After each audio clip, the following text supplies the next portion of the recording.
It's Friday, so you know it's time for In Case You Missed It. Joe, Jed, and myself are back to kind of break down some stories that caught our attention from the week that was and talk about what we see in the coming weeks ahead. We've got a short show this week because it's a long weekend and we want to let you all get out of there and celebrate. On today's show, we're going to discuss a recent announcement by Colorado's governor that the state will start accepting crypto over taxes by the end of summer. And we've got loud car exhaust probably aren't the only thing keeping New York City residents from sleeping soundly at night, but they certainly don't help. Now the city is deploying some old tech and new ways to help enforce sound ordinances. But first, I want to tell you about a update on an event that we're doing in 2022. Beyond the Beltway is going virtual. It's an event that's coming up. You want to make sure that you register. This annual event brings together analysts and government leaders to share their insights. This year's speakers list, again, is a who's who of CIOs, CTOs, and industry experts as they break down what's happening in the market. Joe and I are going to be there, so you don't want to miss out on that. You can visit events.govtech.com for more information. But as I mentioned at the beginning, we're going to talk about crypto, and we know this is all the rage as you kind of follow Twitter. There's been a lot of conversations about crypto in recent weeks online. But let's talk about crypto and Colorado. So we saw this week the governor of Colorado announced that the state is planning on accepting crypto soon. We've got a clip of this and what it means for the state of Colorado here. To Colorado Governor Jared Polis, he is certainly in that camp. The state plans to start accepting cryptocurrency for taxes this summer. He did acknowledge the volatility in crypto and says Colorado is getting around that by converting crypto immediately into dollars. Colorado will not hold any digital assets on the state's balance sheet. Polis does not own Bitcoin. You got to ask these guys what their holdings are. No crypto for him. He says buyer beware, though, when it comes to investing. He's also a former .com entrepreneur and a CEO. He did talk a lot about the potential for the underlying tech. I don't advise, speculation, unless you have extra money and you feel like gambling on what individual digital currencies are going to do. But the concept is sound. The concept's here to stay. Decrease transaction costs, increase efficiency. I think this is the way the whole world is going. There are at least 20 states right now with crypto or blockchain-specific bills in the works. Texas, Wyoming, Colorado, of course, Florida are among the most vocal in trying to attract blockchain business. They're seen as some of the most hospitable. Polis is hopeful, he says, that competition between states could also spark some action in D.C. There's only so much we can do in any state level because we're all still subject to federal laws. But I think the more states have a forward-looking approach to this, and I would certainly include Wyoming, Colorado, and Florida among them, that pushes the federal government to create a more favorable ecosystem for crypto across our entire country. And guys, we've talked about Miami, New York City issuing their own cryptocurrencies called city coins. Polis says Colorado's not going that far. He also says it really goes against the ethos of cryptocurrencies being free from government intervention. So no Denver coin for now. He did, though, float the idea of blockchain being used in things like local elections.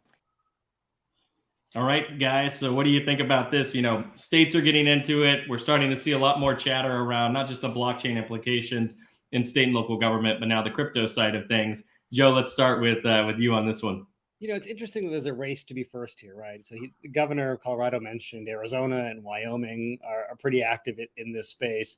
They've got active bills, all facing a variety of hurdles to get there.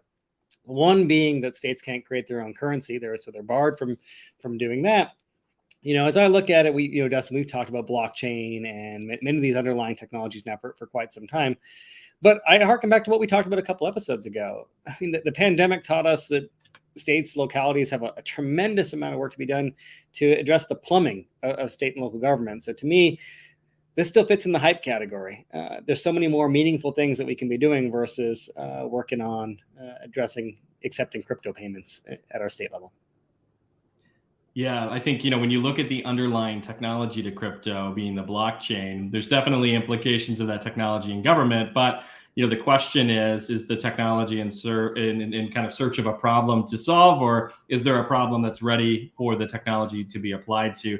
I think you're also going to see some of these technologies ushered in through the industry providers that are already kind of serving up these capabilities for government. So if you look at that system of record side of government today, that's where it's natural to start to do these things. And, when it comes to these regional economic development plays, whether it be crypto or back when I was in government, there was Macon, Georgia, that had Macon, kind of their own Macon type currency. It wasn't a crypto at that time, but it was their own kind of local economic development thing. So it will be interesting to see how this plays out and how scalable this is longer term. Jed, what are your thoughts on this?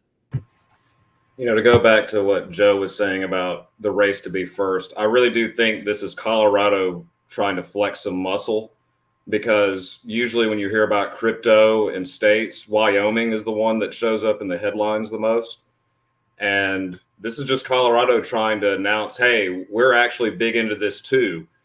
Now, to go back to whether this is, something that we should be focusing on or whether it's hype, I want to draw attention to one comment I remember the governor saying, something to the effect of, this is where the whole world is heading.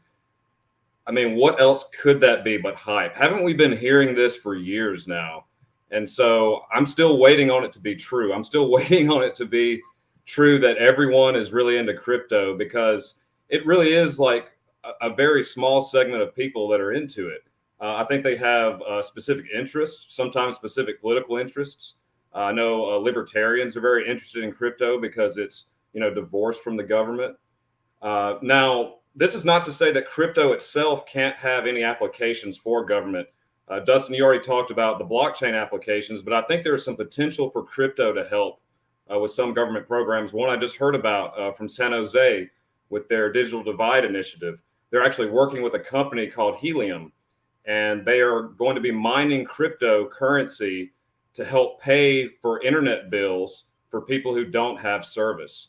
So that's one creative way that it can be used for something useful. But I go back to what Joe says. I do think right now this is hype. Yeah.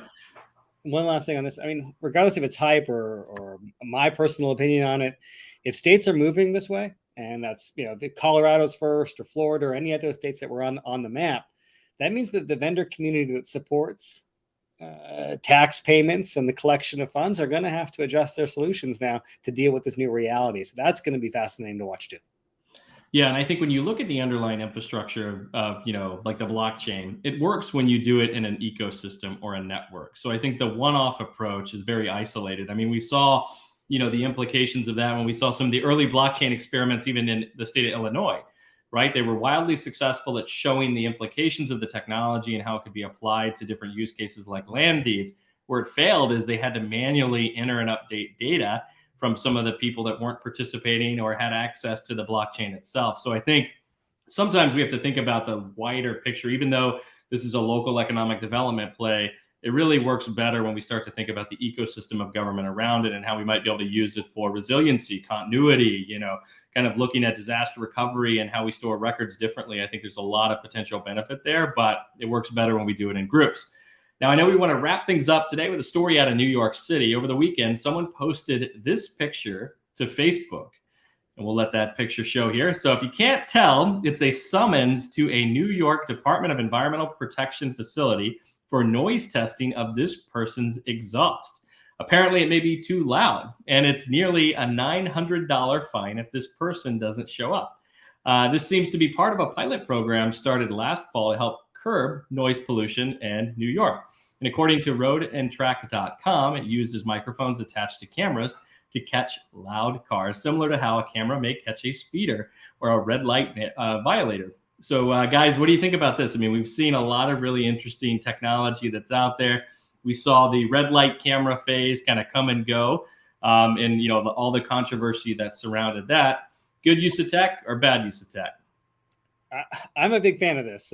As someone who's not a huge fan of loud motorcycles and loud cars, I could see this getting some good use to drive some revenue in my own city.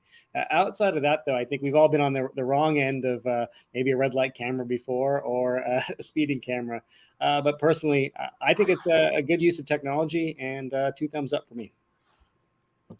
Jed, what are your thoughts here? I have mixed thoughts about this, because I'm of the opinion that when you're just trying to have, a nice dinner on the patio somewhere, there's few things that are more annoying than some entitled, inferiority complex having person just driving by as loudly as they possibly can. I mean, it's absolutely disgusting. I despise it. So, and I can really sympathize with New Yorkers on this because I'm sure they hear a lot of it, and I'm sure it's hard to enforce the law when it comes to this. And so that's one argument for it, is that it could help with enforcement. My reluctance, though, is anytime that you're using an audio detection system, I just have questions about it, because you think about like what's like one of the biggest audio detection systems right now that's being used in a lot of cities. ShotSpotter. ShotSpotter is being used in a lot of places, and I think the jury is still out on that. I'm not saying that there aren't jurisdictions where it has perhaps led to some positive outcomes. There's some evidence for that, but then there's also some evidence that it's not doing so much.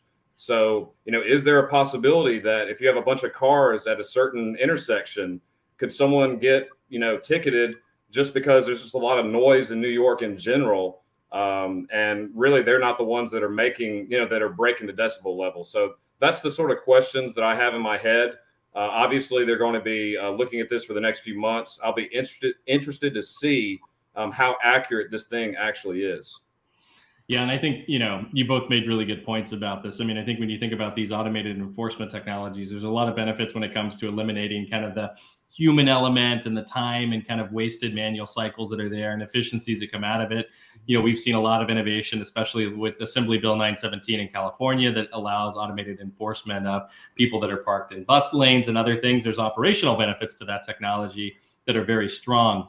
I think the flip side of all of this is making sure that we think about transparency, we think about ethics, we think about, all the things, Jed, that you talked about and how these technologies are used. And we let the public know how it's going to be used and how it's not. I mean, you think about, the Alexa device, right? When I invoked its name, it's probably going to start coming on in my house somewhere. But when you think about these technologies, when people found out that the recordings were stored locally on the devices, what did? They freaked out about it, right? And they had to change policy procedures and how they kind of handled that. So I think with these types of things, we have to be transparent, and it can't just be a roadandtrack.com website that is breaking this to New Yorkers, or when you get a summons, in the mail that says, hey, this is what happened. We need to, be proactive, talk about how it's being used, how that data is being stored, what information is personally identifiable, and ultimately what the long-term implications are of that. And we have to make sure that there's safeguards in place that can't be used to use the same technology to listen in on conversations and, look for terroristic threats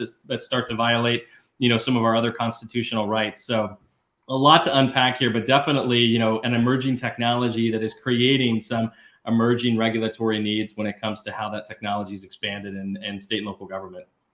And maybe upsetting a lot of Harley-Davidson owners in the process. That's right. Well, that's all the time we have for today. Join us next week at 12 o'clock Pacific for a special interview with Luke Stowe, the CIO and acting city manager of Evanston, Illinois. Have a great long weekend.